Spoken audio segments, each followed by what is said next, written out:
Hello दोस्तों, jail एक ऐसी जगह है जो लोगों को सज़ा देने के लिए बनाई गई है। लेकिन आज हम ऐसी जेल के बारे में बात करेंगे जिसे दुनिया की ख़तरनाक जेल माना जाता है, जिसे सेलुलर जेल या काला पानी जेल भी कहा जाता है। ऐसा कहा जाता है कि वहाँ के सज़ाओं के टॉर्चर में जो दूसरा टॉर्चर था वो था खाना।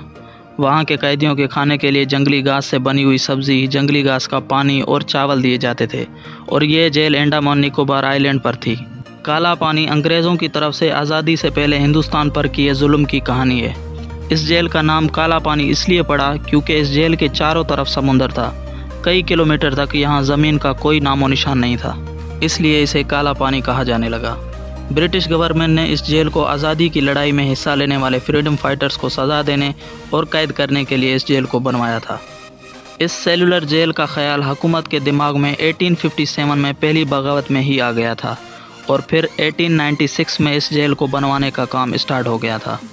अंडमान निकोबार के जंगलात को काट कर जेल का काम शुरू करवाया गया, लेकिन वहाँ पर काम करने वाले लोगों के लिए बहुत सारे सांप, बिच्छू वगैरह भी होते थे और वहाँ पर बहुत सारे लोग मलेरिया में मुब्तला हो गए।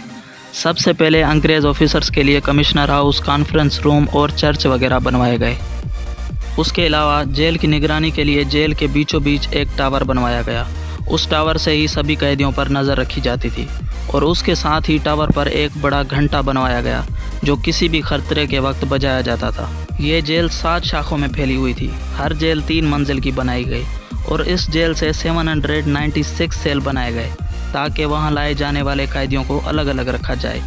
अलग रहने का मकसद ये था कि वो गवर्नमेंट के खिलाफ कोई बगावत सोच न सकें। हर सेल का साइज़ 4.5 मीटर इंटू 2.7 मीटर था। 3 मीटर की ऊंचाई पर खिड़कियां भी लगाई हुई थी। आप सोच रहे होंगे कि इतनी सी ऊंचाई तो कोई भी कैदी निकल कर भाग सकता है, लेकिन यह तो आपको स्टार्टिंग में ही बता दिया था कि जेल के चारों तरफ पानी ही पानी है। लेकिन उसके बावजूद भी कुछ कैदियों ने वहां से भागने की कोशिश की थी, लेकिन वो उसमें कामयाब ना हो सके। उसके अलावा भी कहा जाता है कि यहाँ से एक बार 200 लोगों ने भागने की कोशिश की थी, लेकिन उन्हें पकड़ लिया गया था। कुछ लोगों ने वहाँ के खौफनाक मनाजिर देखकर सुसाइड कर लिया था और बाकी 87 कैदियों को फांसी पर लटका दिया गया था। 10 मार्च 1906 में काला पानी जेल का काम पूरा हुआ था। वहाँ के कैदियों को जेल में पत्थर तोड़ने और उसके अलावा बहुत से काम करवाए जाते थे और अगर कोई काम ना कर सके तो उन्हें बहुत मारा जाता था। और उसके अलावा काला पानी के अंदर कोई वॉशरूम नहीं बना हुआ था, बल्कि उन्हें बाथ के लिए अपना सेल ही यूज़ करना पड़ता था। वहाँ कैदियों को 2 बर्तन दिए जाते थे, जिसमें से एक से वो खाना खाते थे और दूसरे को बाथ के लिए यूज़ करते थे। यहाँ तक कि कैदियों के पास सोने के लिए ना कोई रज़ाई थी ना कंबल। मौसम चाहे कैसा भी हो, उनको ज़मीन पर सोना पड़ता था। अगर वहाँ पर किसी कैदी ने कोई चीज़ मांगने की कोशिश की तो उन्हें इतना मारा जाता था कि जब तक वो बेहोश ना हो जाएं। लेकिन ब्रिटिश गवर्नमेंट को इससे कोई फ़र्क नहीं पड़ता था। ब्रिटिश गवर्नमेंट काला पानी की जेल को सिर्फ हिंदुस्तान के कैदियों के लिए यूज़ नहीं करती थी, बल्कि वहाँ दूसरी जगहों के लोगों को भी कैद करके लाया जाता था। ब्रिटिश लोगों के लिए ये जगह पसंदीदा थी। वर्ल्ड वार 2 में जापानियों ने इस जेल पर कब्ज़ा किया और ब्रिटिश लोगों को कैद कर लिया और 2 शाखों को भी तबाह कर दिया।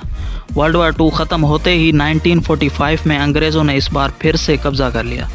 सेलुलर जेल के अंदर आज भी शहीद फ्रीडम फाइटर्स के नाम लिखे हुए हैं। हिंदुस्तान को आज़ादी मिलने के बाद इसकी 2 और शाखों को भी ख़त्म कर दिया गया और आज काला पानी जेल को म्यूज़ियम में कन्वर्ट कर दिया गया है। अगर वीडियो पसंद आई तो लाइक, शेयर, सब्सक्राइब करें और बेल आइकन को प्रेस करें।